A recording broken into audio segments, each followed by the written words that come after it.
This is the Moonlight Graham Show, a freewheeling conversation with the role players, the underdogs, and guys with flat-out great stories in sports.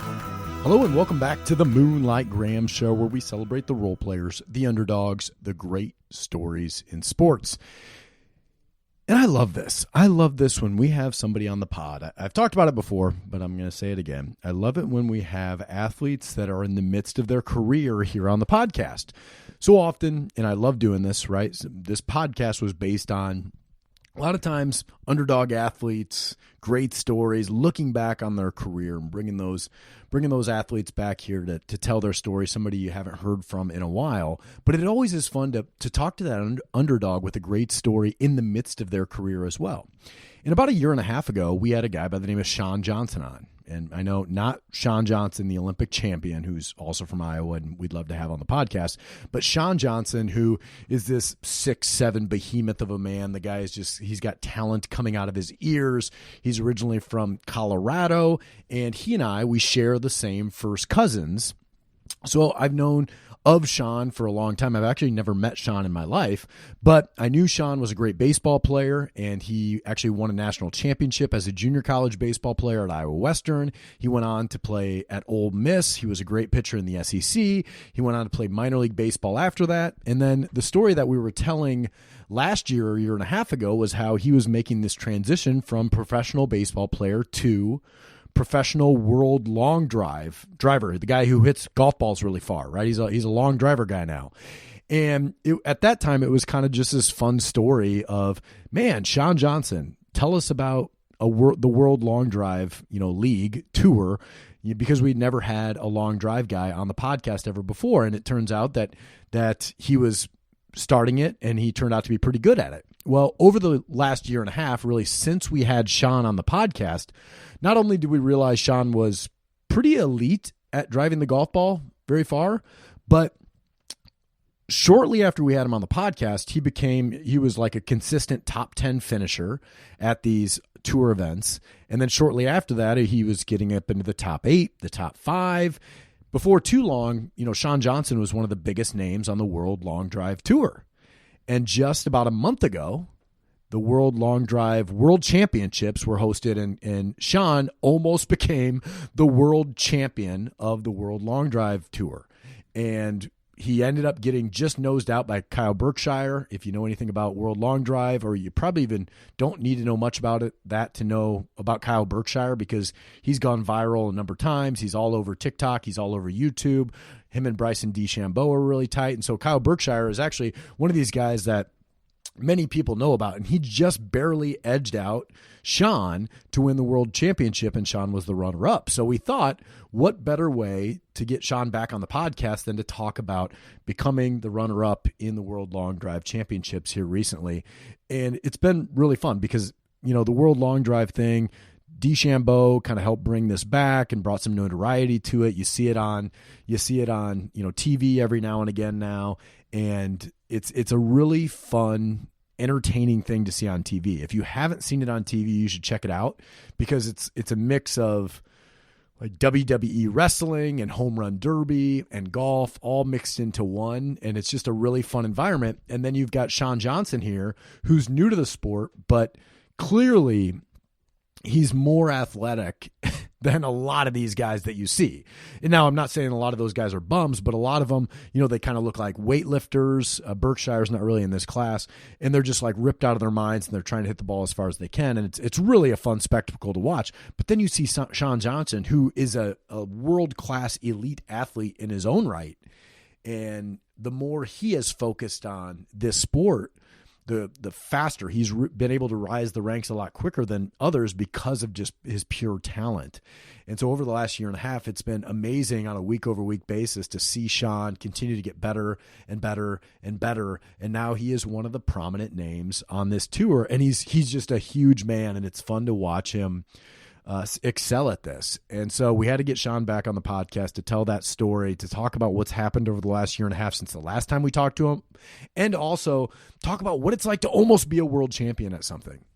And hopefully, you guys can check it out. You can follow him on, all those social media, especially Instagram, and we can kind of build a Sean Johnson following here on the Moonlight Graham Show. So I really enjoyed this episode. I think you guys will as well. Hopefully next year at this time, we're talking to world champion Sean Johnson. So enjoy today's episode with Moonlighter, Sean Johnson. Moonlighters, are you or someone you know moving down to Kansas City? Well, if you are, the one realtor that we trust and yet you need to be calling is the great Brian Sandvig. As you well know, Brian Sandvig is our producer here on the podcast, and there is not a better residential real estate advisor down in the Kansas City marketplace than Brian Sandvig. Call Brian Sandvig, shoot him a text. Hey, DM us on social media. We'll get you connected with Brian if you can't find him on all the socials, but he is there and he is active, and he is your Kansas City realtor, so give him a call. All right, Sean Johnson, you just said you're living on a high. You were just 2 yards away from becoming the world long drive champion. What's the high feel like right now? Well, let's be clear, it was 1 yard. All right, it was 1 yard. Well, 1 yard to tie, but you would have needed 2 to win, right? Technically, yes, or I guess 6 inches more than him. There you go. So, oh my gosh, it just feels good. Honestly, I feel pretty mentally and physically exhausted right now. Coming back to work and working the last few days, but I feel like an almost champion. Yeah, you say going back to work because you're a professional athlete, you were on TV almost becoming a world champion. And then on Monday, or maybe you took Monday off, but when you get back to real work the next week, is that the topic of conversation with everybody you're running into at the office or out on your calls? Yeah. It's something I talk to all my wine buyers about, just a topic of conversation, and they've always very much been excited for me and supported me in my endeavors with long drive. So every time I come home from a tournament, they're excited to hear how it went, or they already know how it went because they saw it on YouTube or saw it on the Golf Channel. So yeah, it's a lot of fun getting to see everyone and just a bunch of smiling faces of some proud people. What were the nerves like in that long drive final against Kyle Berkshire? Honestly, I kind of blacked out. It was a lot of just trying to focus. And I've been in that situation before on the mound where you're just by yourself and you got to make a pitch. But when you're doing something you haven't really done that much, compared to how much I played baseball, putting a ball on the tee, my hand was definitely shaking. There's no doubt about it. But it was just fun to be up there and compete against him and try to beat the world number one. Is there some comparison then for pitching and, hitting the long drive? Because for me, you and I both spent a lot of time on the mound, and I would always have nerves before a game. And even in a big pitch, you could feel the moment. But at the same time, when you get the sign on the mound, all of that kind of goes away because you fall back into something you've done 10 million times and you just execute the pitch. Now, but you've only been doing long drive for a couple of years now. So are nerves still affecting you in a different way with long drive than they did in baseball just because you've done it so much less? Yeah, I'd say it's kind of a mixture. I kind of incorporated those breathing exercises. I look at the end of my club and take a deep breath into it and take a deep breath out, just to kind of get a focal point and get your breath and have all the oxygen flowing through your bloodstream. But it just it's like you said, I haven't done it that much before, so it feels like you're kind of light on your feet. It's just one of those situations where you just I just put the ball on the tee and I try to hit as far as I can. If anything, you just try to use the adrenaline to your advantage like you are on the mound and throw harder or hit the ball harder. When you were in the finals, were you giving yourself an inner monologue saying you could win the world championship right now? Or was it just another competitive event? I was kind of in disbelief that I was about to possibly win a world championship, to be honest. It was kind of just like, holy cow, I'm actually here in this moment right now. You know, it wasn't something I dreamed of accomplishing as a little kid. You know, I thought I was going to win a Stanley Cup or win a World Series. So it's just like a brand new dream to me. So it was just one of those things where I was just trying to focus on the moment and not really think about everything that was going on around me, but really just stay within myself so that I could perform the best I knew how to. I wasn't trying to beat Kyle. I was just trying to outperform myself. How much fatigue plays into this? Because you look at the format of these big long drive events, and you are, first of all, torquing your body like that to hit that many shots as hard as you guys swing it, it's pretty incredible. And I, unless people watch it, I don't think they really understand how hard you guys are swinging the golf club. But then, the format, when you get through like the open rounds and the quarterfinals and the semifinals, you guys are hitting the ball a ton. By the time you get to the finals, I got to imagine you're pretty well exhausted. So what is that fatigue like? I know it sounds crazy when you're just talking about hitting 6 shots with a driver, but is your body fatigued, and are you feeling it at any point when you get to that level of a tournament? Oh, absolutely. I mean, I probably hit over 1,000 golf balls over the week because my first round was on Wednesday, then I did a little practice on Thursday on my off day, and then Friday, Saturday, Sunday. In those Sunday rounds, you hit your 50, 100 balls for warm-ups for before you go on to your first set. And then you hit your first set, but then it's the women's turn. So they have to go through their quarterfinals and semifinals. So we have like an hour and a half between where either you're standing around or you're trying to stay warm. Me personally, I just keep hitting balls because I hate getting cold before and then having to warm back up again. It just doesn't feel as good on my body. I like to stay warm. So yeah, hitting 1,000 balls over a course of 4 or 5 days. The final rounds, don't get me wrong, the adrenaline helps, but you're definitely exhausted and almost ready to be done. So I was rewatching, some of the qualifying rounds on YouTube here before this call, and I noticed, there's a clutch factor that comes into this where you might have, one of your last balls, and this came up for a couple of different guys where they had their last ball. All they needed to do was hit one in the fairway, right? In the landing zone. And it didn't really matter if it was a 400-yard drive. They just needed one more ball to go in the zone. How hard is it to just hit one straight after you're training your body to hit one, 415? How hard is it to just get one to land in the landing zone when you need it? That's one of those interesting things because a lot of people are like, oh, just back off and go 75% and put one in. But with the nerves and knowing that all you have to do is put one in, you see it very often where guys aren't able to do it in 6 balls. Because like you said, we're training our bodies to go 100% at these golf balls. But sometimes when you back it off, not everything syncs up because of the adrenaline that your body's receiving. So I was in a situation where I had to put one in. Fortunately, I did. And it was a big fist pump because some people don't understand how hard that is. It's like making a 3-foot putt on the green. Everyone would think that there's no doubt you're going to do it, but sometimes you miss. What's been your thought around wearing the visor? It's a marketing thing. I'm starting my own visor company. But, I mean, I feel like you got like a brand around you now. I've been watching you. I've been following it on social media, and we got the visor going. The hair's a little shaggy. I like that. And you got like the long sleeve polos and the shorter shorts. It seems like a Sean Johnson look here. Is this thought out? Are you going for a brand, or is just like what was cleaning the laundry that day? No. Okay. First off, I'm not starting a visor company, but I might. Now that we're talking about it, I might have to do it. Here's the start of it. One of the guys, his name's Bobby Ray. He actually makes fun of me because he's like, dude, your outfits look like you work at McDonald's.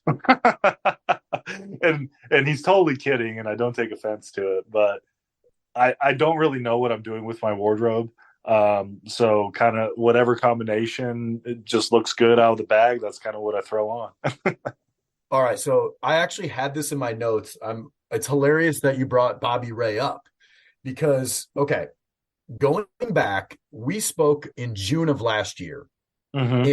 And and at that time, it was like, can you believe Sean Johnson's a professional long drive guy? And you had kind of a good start to your career, but it was just at that point, I think you were just having fun with it. Like, I'm dabbling in this. I've had some good early results, but it still felt like you had a long way to go.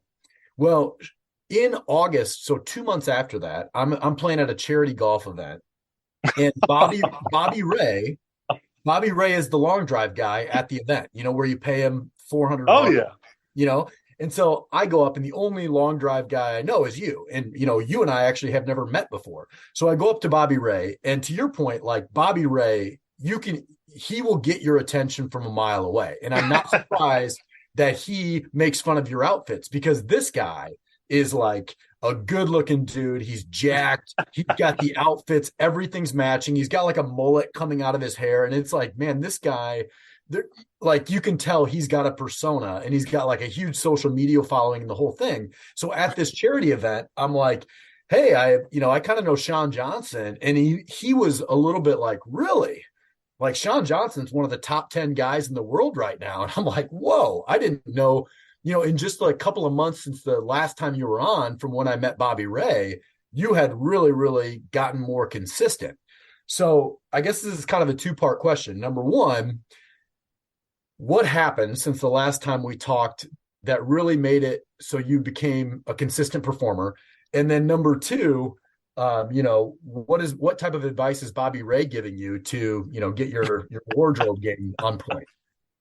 I'm going to go second question first. Okay. I think I'm going to have to start talking to him about my wardrobe. I need some help. He's got like his own thing, Oh yeah. He's got the cut off sleeves and the mullet going and the biceps. I might need some biceps if I'm gonna lean his way. But yeah, he was on TV once as well, on one of those what do you call it, like kind of like a Love Island show. So he's got the personality. I'm not sure if I've got the personality that he's got. Well, that makes total sense now that you say that, because he felt like like a social media famous guy that also happened to hit, golf balls 400 yards. No, he's a character, and he's actually a very good athlete. I'll give him the credit. He can play all sports. But no, I might have to take some fashion tips. Might have to get a mullet. We'll see how that goes. I like the look you got going. It's a good thing. So I appreciate it. I go away from Bobby Ray. What happened in mid-year of 2022, because you ended up winning the Rookie of the Year last year, but it seemed like you found something that really helped you get more consistent in the middle of last year that has continued to propel your career forward. For sure. I took top 8 at Worlds in 2022, and I was like, I can really do this. Like, if I really dedicate myself to this and put forth the effort, I can really do this. So I just started training as hard as I possibly could, and I got into the beginning of the season this year, and it had almost felt like I overtrained myself, because I was actually slower than the year previous. I was hitting the ball better than I ever had because of how much I was working on my swing, but how much time I'd spent in the weight room and everything along those lines, it was just too much, and I wasn't moving as fast as I could. So I pretty much, about, I would say, the third or fourth tournament in, I kind of dropped all the weights that I was lifting. I still lifted, but not like I was before, and got on a mobility program with this guy Greg Johnson, we'd been working together for a while then. But him and I kind of had a talk, and we're like, okay, we need to back off the weights, and we can still swing, but focus a little more on speed swinging, and really hone in that mobility of T-spine rotation and the hips. And next thing you know, it was just like my speed just kept creeping and creeping and creeping. And then before, I guess after our second to last tournament, so Kingsport, we were supposed to have one in Oceanside, and that got canceled due to, I'm not 100% sure why, but it's going to be moved to next year. So we pretty much had a month and a half, pretty much 2 months between that last event and the World Championship. And I pretty much dedicated every single session that I had a club in my hand to speed. And I pretty much had learned how to fight the ball correct and what movements I needed in my body. So as long as I could get the speed up, then I could get back to, within the top guys and be able to perform and make it to the finals. I got to imagine you're doing a lot of stretching every day just to keep everything in line, because you look at one swing that you make, and granted you have that like bailout to the left when you swing, but does your back get sore? Does your back get tight with the amount of twisting and torque that you're putting on that swing? Oh, absolutely. The big thing I've learned is a lot of that is connected to the psoas. So as long as I keep my psoas pretty loose, then it doesn't affect me as bad. But with how much torque we're putting on our bodies, moving as fast as we possibly can to gain those speeds, the stretching is pretty much the only thing you can go through to keep your body, I guess, maintained to continue to build speed. Now, I consider myself to be a pretty intelligent guy, and I have never heard the term that you just used. Psoas? What is the psoas? The psoas muscle is what connects your hip flexor to pretty much the top of your pelvic bone. Okay. So it kind of runs through your abdomen and to your lower back. And they actually make this thing, it's called a so right. I don't really use it. It doesn't hit me correct, but I pretty much lay on, it's like this, it's the size of, it's a little bit bigger than a softball, but it's a little squishy. And I lay across it on my stomach on the ground and pretty much just dig it into my psoas. And that's what loosens everything up. And it's unbelievable the amount of more rotation and flexibility you can have in your kind of midsection through releasing the psoas. Man, release the psoas. Maybe that's what you put on the visor. It's branded right there. Yeah. Well, it's funny because I've been following you on social media, and we share family. Like, you and I are not related, but we share cousins. And that day, my Uncle Terry, who I'm pretty close with, and he has never texted me in our entire life. Like, he sent me a text message and I did not have Uncle Terry's phone number. And this is on, Sunday in October, right? So it is NFL football. It is the playoffs for baseball, the NBA preseason, last day of it. And Terry is texting me, World Long Drive finals today. You got to watch it. Sean's in the finals. And I'm like, man, out of all the things that are on today, my Uncle Terry, during harvest season, of course, in Iowa, is texting me about Sean Johnson. So this is a big deal here. But, Sean, we had 2 family weddings last year. I was at both of them, and you were at neither. That is correct. So Anthony, David, and now we got Robert next year. Are you going to be making an appearance at Robert's wedding? I really hope so.